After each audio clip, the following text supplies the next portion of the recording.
NITV న్యూస్కు స్వాగతం. నేటి వార్తలు. కర్నూలు జిల్లా ఎమ్మిగనూర్ కోర్టు సమీపంలో ఉన్న కోర్టు రోడ్డులో గ్రీన్ ల్యాండ్ పాఠశాల నందు ఫుడ్ ఫెస్టివల్ కార్యక్రమం నిర్వహించడం జరిగింది. ఈ కార్యక్రమం నందు విద్యార్థులు పాల్గొన్నారు. అంతేకాకుండా స్కూల్ యాజమాన్యం తరపున విద్యార్థులకు స్కిల్ డెవలప్మెంట్ గురించి వివరించడం జరిగింది. NITV న్యూస్తో రిపోర్టర్ అబ్దుల్ హఫీజ్ ఉమ్రీ.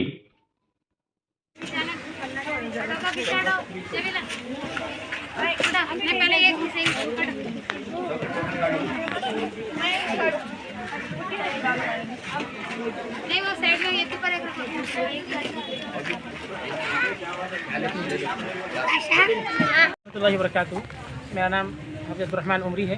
मैं ग्रीनलैंड स्कूल का एक उस्ताद और खादिम जैसे काम कर रहा हूँ।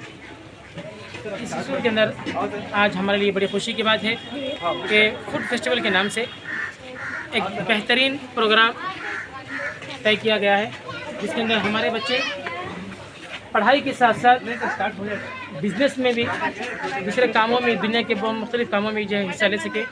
इसी गरज से एक फूड फेस्टिवल रखा गया ताकि हमारे बच्चे मुख्तलिफ मैदानों में आगे बढ़ सकें और इस मैदान में भी जो है खाने पीने के मामले में भी, ताकि क्योंकि दुनिया बहुत सारे खानों को पसंद कर रही है, इसीलिए मुख्तलिफ अजीब और लजीज जो है पकवान बच्चे हमारे अपने माँ बाप का साथ लेकर तैयार किए हैं।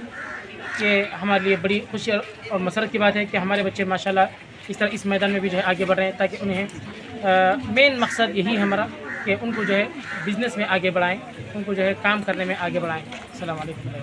పేరు మొహమ్మద్ అజరుద్దీన్. నేను గ్రీన్ ల్యాండ్ పాఠశాల ఎమ్మిగనూరులో కోర్టు రోడ్లో ఉన్నటువంటి గ్రీన్ ల్యాండ్ పాఠశాల కరెస్పాండెంట్. ఈ యొక్క కార్యక్రమం ఈరోజు జరుగుతున్నటువంటి కార్యక్రమం పేరు ఫుడ్ ఫెస్టివల్. మేము ఈ స్కూల్ని 2014లో ఎస్టాబ్లిష్ చేస్తాము. ఈ ఫుడ్ ఫెస్టివల్ కండక్ట్ చేయడం రెండవసారి. దీంట్లో పిల్లల యొక్క వ్యాపార స్కిల్స్ని డెవలప్ చేయడానికి, వాళ్ళ యొక్క వ్యాపార నైపుణ్యాలని పెంపొందించడానికి మేము ఈ ఫుడ్ ఫెస్టివల్ని కండక్ట్ చేయడం జరిగింది.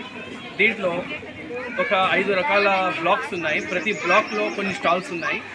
ఈ పిల్లలు non veg, veg, juices, snacks, sweets ఈ విధంగా రకరకాల ఐటమ్స్ తయారు చేసుకొని వచ్చినారు. మా దగ్గర స్టాల్ని పర్చేస్ చేసి వాళ్ళ యొక్క ఐటమ్స్ని వాళ్ళు అమ్ముతారు. దీంట్లో వాళ్ళ యొక్క ట్రాన్సాక్షన్, మ్యాథమెటికల్ స్కిల్స్ డెవలప్ అవుతాయి. 100 రూపీస్ ఇస్తే ఎంత రిటర్న్ ఇవ్వాలి, ఆ విధంగా మ్యాథమెటికల్ క్యాలిక్యులేషన్స్ కూడా వాళ్ళకి తెలిసిపోతాయి. దాంతోపాటు ఎంత పెట్టుబడి పెట్టాలి, ఎంత రాబడి ఉంటుంది, ఎంత ప్రాఫిట్ వస్తుంది అనేది కూడా వాళ్ళకి తెలిసిపోతుంది. అండ్ చిన్నతనంలోనే వ్యాపారం పట్ల వాళ్ళని మక్కువ చేర్చడానికి ఈ ఫుడ్ ఫెస్టివల్ని కండక్ట్ చేయడం జరిగింది. ఎందుకంటే కేవలం ఉద్యోగాలపైన ఆధారపడకుండా ఈ ప్రపంచంలో ఎన్నో రకాల వ్యాపారాలు, ప్రపంచ స్థాయికి వ్యాపారవేత్తలు ఎన్నో ఎత్తులు ఎదుగుతున్నారు. అందులో భాగంగా ఈ ఫుడ్ ఫెస్టివల్ని కండక్ట్ చేయడం జరిగింది.